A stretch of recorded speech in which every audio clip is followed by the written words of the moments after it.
¿cuáles serían los peores escenarios? Esto entiendo que es una perspectiva muy personal desde tu cancha, desde tu conocimiento.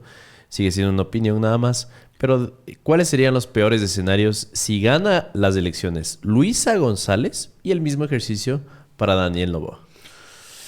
El peor escenario. Sí, claro, es como todo iría mal en el un gobierno o en el otro. O sea, yo creo que el peor escenario para cualquiera de los dos que gane es que si tratan de enfrentar el problema principal del Ecuador, que ahorita es la inseguridad, los maten. O sea, ese escenario creo que está en la mesa para ambos. Ok, y a un nivel ya más de sociedad, ¿qué podría pasar? Si eso pasa, o sea, yo creo que... O sea, bueno. sí, muy independiente de lo que pase con ellos. Más me refiero a los 18 millones de habitantes que estamos en el Ecuador.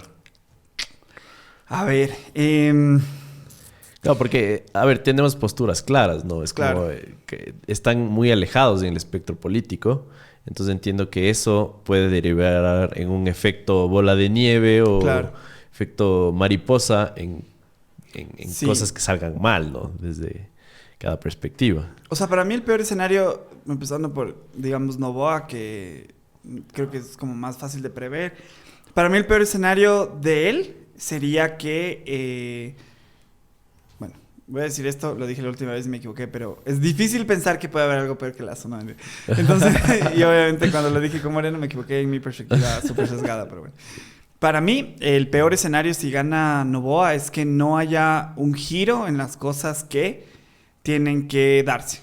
Es decir, sabemos que hay un caldo de cultivo social que alimenta el crecimiento de las bandas, que no se haga nada para revertir eso y que más bien se profundice. Es decir, que se vaya 3 meses a Estados Unidos, la vicepresidenta de él, Verónica Abad, Sí. tome el poder y haga todo lo que dice que quiere hacer, como privatizar el IES, privatizar las escuelas, los colegios, y ese sector social desatendido solo se multiplique varias veces. Eso para mí es el peor escenario.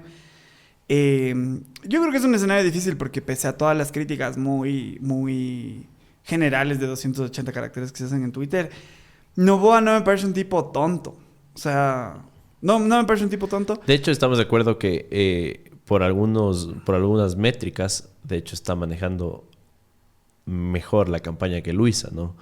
De hecho, por ahí, acotando un tuit que tuviste por ahí, algo debe estar haciendo mal la izquierda. Sí. Para que tanta gente con tantas necesidades se vea reflejada con la derecha, ¿no es cierto? Sí. Es increíble que tanta gente, por ejemplo, diga, es que no hay trabajo y quieran votar por un... Bueno, Daniel Noboa, como digo, es un tipo más inteligente, o al menos inteligente, y no lo ha dicho así, pero Verónica Abad sí. Es como Verónica Abad, por ejemplo, propone, yo qué sé, desregular el trabajo. Y la gente que más necesita trabajo, más vota por ella. Entonces, ¿qué está pasando ahí para que eso pase? Sí, creo que tiene que ver mucho con la comunicación, mucho con los errores de la izquierda, que los hay, y creo que un gran problema es que a veces no se los dice, al menos no públicamente, por este compromiso que algunas personas tienen militante, etcétera. Pero volviendo al peor escenario, para mí el peor escenario sería que, que Verónica Abad, no sé, como que tenga más presencia en ese gobierno de lo que parece, y como que muchas de sus propuestas, o al menos una, se cristalice. O sea, yo no sé... Yo en serio no sé qué... O sea, yo no sé cómo... Solo pensemos un segundo qué pasa si se privatiza la seguridad social. O sea, claro. El paro indígena va a ser nada al lado de lo que pasaría si es que de la noche a la mañana pasa algo así, o si es que empieza un proceso fuerte de algo así. Completamente. Ahora voy a reflejar el sentimiento de muchos anticorreístas. Claro. ¿Ya? El peor escenario de que Luisa llegue al poder es convertirnos en Venezuela. Claro. ¿Ya? No sé si me comentas un poco cuál es tu perspectiva de si podría o no pasar eso. O sea, yo creo que, digamos, las izquierdas cuando se radicalizan mucho y cuando se acercan mucho geopolíticamente al eje de lo que son ahora los BRICS, pero más de Rusia y China, sí hay una amenaza o hay un escenario claro en el que tenemos un bloqueo económico, y obviamente el Ecuador con bloqueo no sirve para casi mucho, porque como veíamos en esta cosa o analizábamos en esta idea... ¿Cómo llegamos a tener un bloqueo económico? ¿Cómo le pasa eso a un país? Bueno, en el caso de... o sea, es bien complejo, ¿no? Sí. O sea, no es Un que ejemplo no es una cosa lineal. El proceso legal, podrías decir, es una resolución del Congreso de Estados Unidos.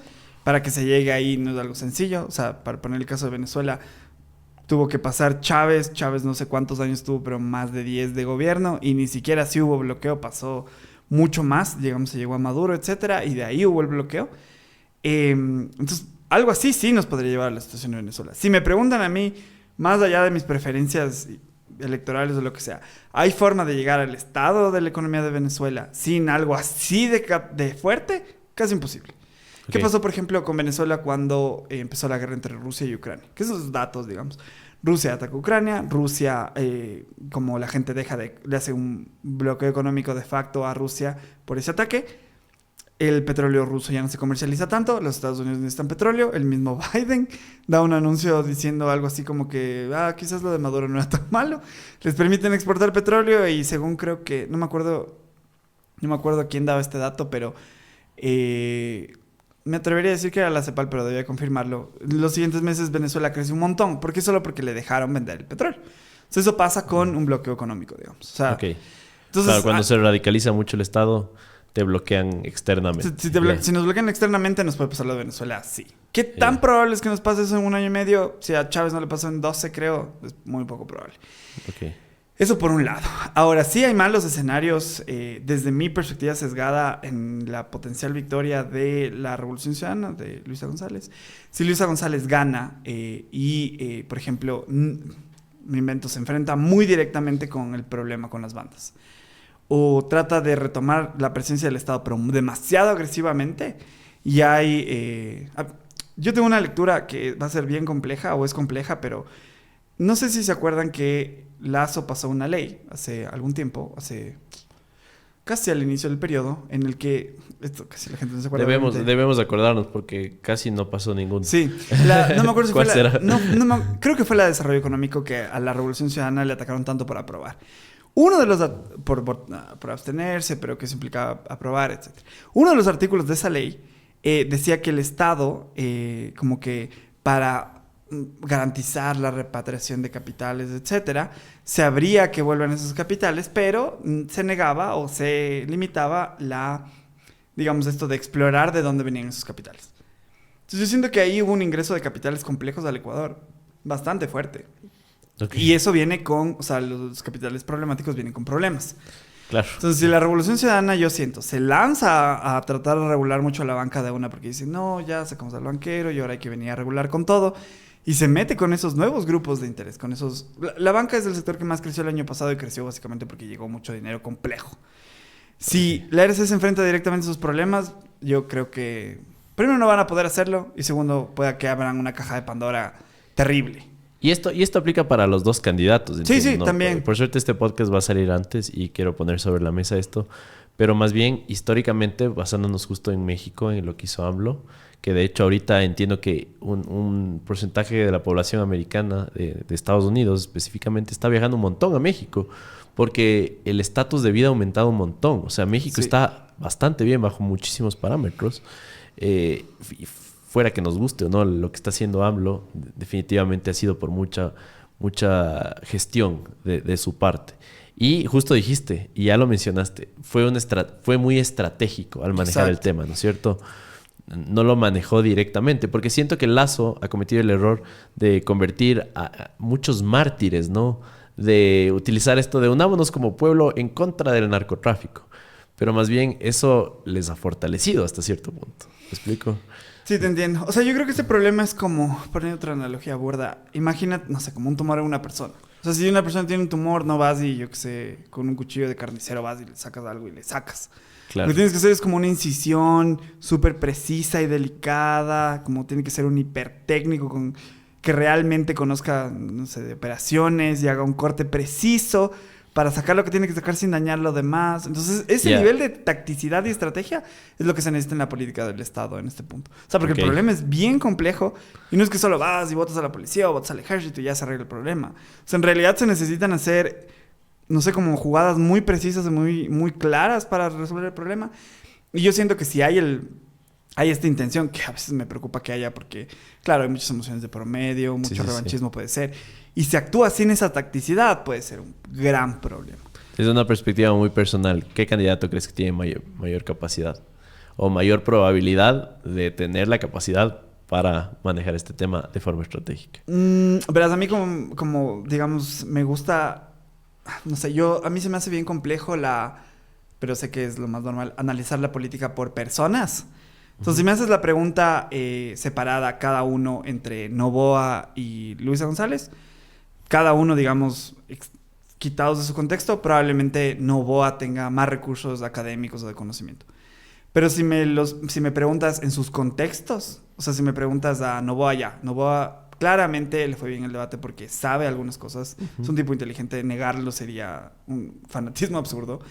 Pero si él es inteligente y ves que su vicepresidenta no la mueve, y ves que mucho de su equipo no la mueve, y lo pones en su contexto, a mí sí me genera preocupaciones por cómo genera sus equipos. Cómo no solo no es como que Argentina gana el Mundial por Messi. Si no tenían el arquero que tenían, perdían, en fin. Entonces es como, necesitas el contexto, necesitas el equipo. Y en el caso de la Revolución Ciudadana me siento mucho más tranquilo del equipo. O sea, si les pones aislados, digo... Daniel Noboa tiene más recursos, pero si los pones en sus contextos, siento que la Revolución Ciudadana tiene más equipos, más contextos. ¿Por qué? Porque tienes cuadros como, yo que sé, Pavel Muñoz, que ha sido forjado en la Asamblea 6 años, que ha estado a cargo de las empleadas, que ya más experiencia en el sector público creo que no se puede tener. O sea, gente que realmente conoce el Estado, por ejemplo. Okay. Que fue un gran problema de la gente de Lazo. Yo sé que en su gobierno hubo gente que tenía buenas intenciones, y de repente llegó al Estado y dijo, bueno, hagamos esto. Y se topó con que... Creen que es una empresa, por ejemplo. Ajá, no, pero el Estado tiene sus lógicas. Entonces llegas y dices, ya, quiero cambiar el mundo desde el Estado. Y de repente tienes que hacer un proceso de compras públicas. Y no sabes que eso es como el infierno en pequeño. O sea, es como muy complejo, muy técnico, muy engorroso para poder comprar, yo qué sé, un stand de cafés para un evento. O sea, es como... Si no conoces el Estado y si no tienes el equipo que conozca el Estado, puedes llegar con las mejores intenciones, incluso puedes ser un PhD de Harvard y dar clases de ahí 20 años y volver y no operas del Estado, porque el Estado tiene sus lógicas. Entonces, si lo vemos en contexto de los equipos, me siento más tranquilo con la Revolución Ciudadana. Si, por ejemplo, no supiera que hay ese equipo atrás de Luisa González o en ese contexto, yo diría, oye, Daniel Noboa tiene recursos por sí mismo, digamos, más académicos, para que sepa más de algunas cosas, para que tenga la pintura más clara. Pero ya si ves de los equipos, creo que la Revolución Ciudadana tiene un equipo más robusto.